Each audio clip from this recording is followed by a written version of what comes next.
Tappei has just released Arc 7 Chapter 102, and this video will be a summary of the chapter. Highly recommend you check out my Arc 7 Chapter 101 summary. Anyways, let's begin.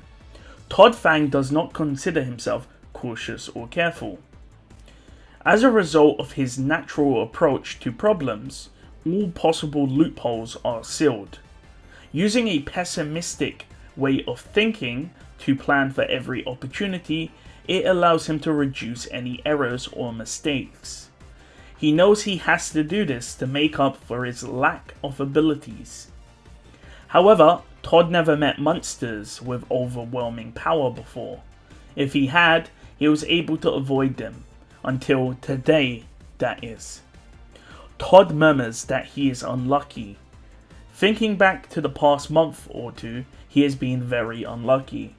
It all started when he was recruited to join a group of soldiers at the Valakian camp. He was separated from Katya, something he disliked. A man, a girl and a woman were swept down the river, and the man had been the center of all of the bad luck that Todd had experienced. Todd wasn't special, he was ordinary but extraordinary. Todd and the man exchanged a few words, and Todd knew that this man was an exception. Todd thought that he had to eliminate the man at all costs. However, when that opportunity did not arise, Todd decided to stay away from the man at all costs. It was the best way to do it. It was the reason why Todd sacrificed Jamal, the umbrella that kept Todd away from the rain, to rescue Arakia. He believed if he won the favor of Arakia, he could get away from that position. However, the plan didn't go as expected. In order to avenge Jamal, Todd leaves Katya in the capital and travels with the selfless Arakia. However, they were thrust into a rebellion. It seemed that everything started from meeting the man, hence why he needs to be prepared and make all of these plans to survive. I failed. I was going to do it all at once. The first attack was made by sneaking deep into the enemy territory and launching a surprise attack. Todd looks at the remaining enemies in front of him, 2 girls and a man. Originally, Todd left his post to eliminate a troublesome player who demonstrated an exceptional ability to use information for war. In a war, information is a bloodline. The commander is considered the heart or head, so if they are killed, it's easy to win a battle. However, they are usually protected. However, the people who manage the blood, in other words, the information, can be targeted, and it would lead to the same outcome as winning. Todd analyzes the opposition. He doesn't see any of them as a blood vessel. The 2 girls do not look battlefield suited. Todd reiterates that even if they are not fighters, they are on the battlefield, and he doesn't see them as non-combatants. The man who exchanges words with Todd is the closest to be described by Todd as being a blood vessel. Whilst the man looks normal, there's definitely an ominous feeling behind the man, Otto's eyes. Whilst Petra looks unprepared, Medium was in a warrior's stance, something that was not unusual for Valakians. Therefore, Todd couldn't let his guard down. Todd verbalizes that he believes Otto is the root of his issues. With that, Todd decided to eliminate all of them. The scene changes. Otto curses himself for being careless. Rem and Subaru disappearing, coming to Valakia. There were other issues also that he had to reflect on.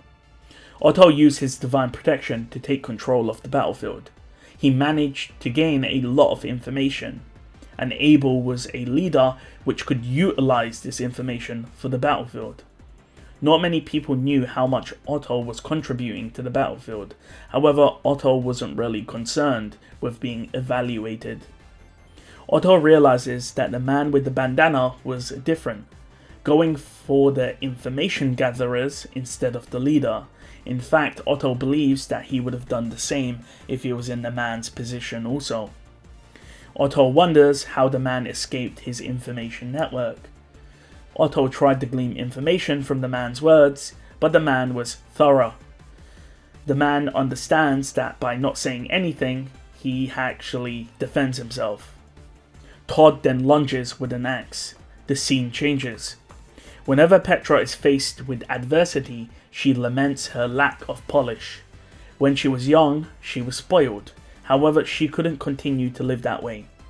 Petra throws up at Todd when he swung his axe. However, Otto called out to her, giving her strength, and shouting out a number. Instinctively, Petra reacted by raising her arm, and she shouts out the word Gewalt. A ray of light bursts from her fingertips. Since Petra was inexperienced, it would only burn instead of pierce her enemies. Petra, however, did not aim at the man, but the area behind him. That was the answer to the number 7 that Otto and Petra had devised beforehand. The goal was to set the man on fire, so what Otto did was dig and put fire crystals underneath the ground, and you designate them numbers from 1 to 10. At that moment, the man's attention shifted behind him as an explosion went off. The heat from the explosion did not reach the man.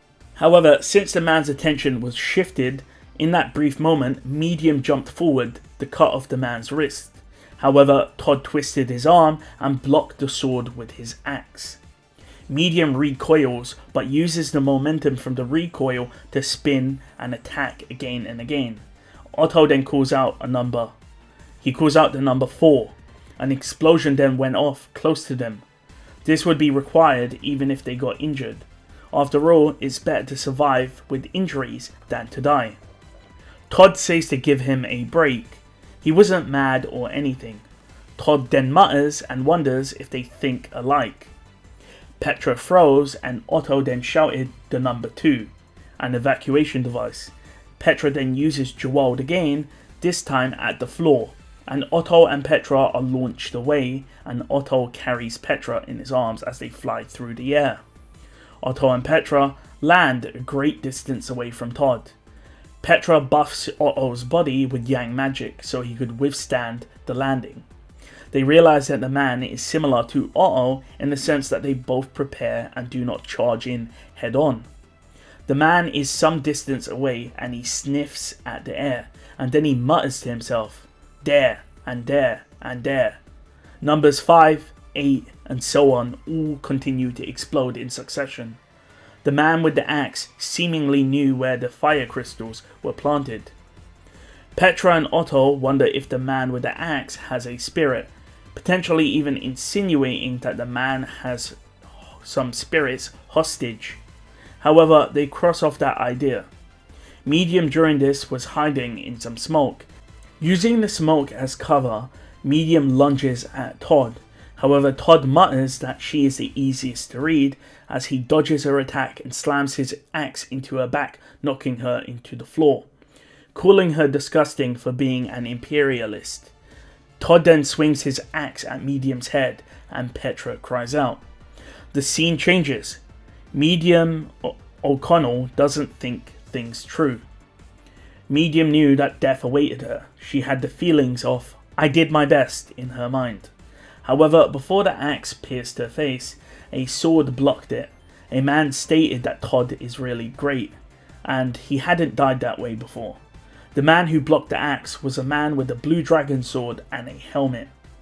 Al mutters that he was wondering where the worst was, but it's too dark. However, the darkest place is under the candlestick. With that, Al states that when it's too dark, you cannot see the stars, you know. With that, Al entered the battlefield, and the chapter ends. So, interesting chapter. I don't think Medium's injured. I believe Todd just smacked her on the floor. So I don't think she's wounded, but he was going for the kill shot, and the axe gets blocked by Aldebaran. So I'm not sure if this whole stars talk is referring to Aldebaran's authority, because when Aldebaran dies, the stars will revolve, but he's saying that he cannot see the stars.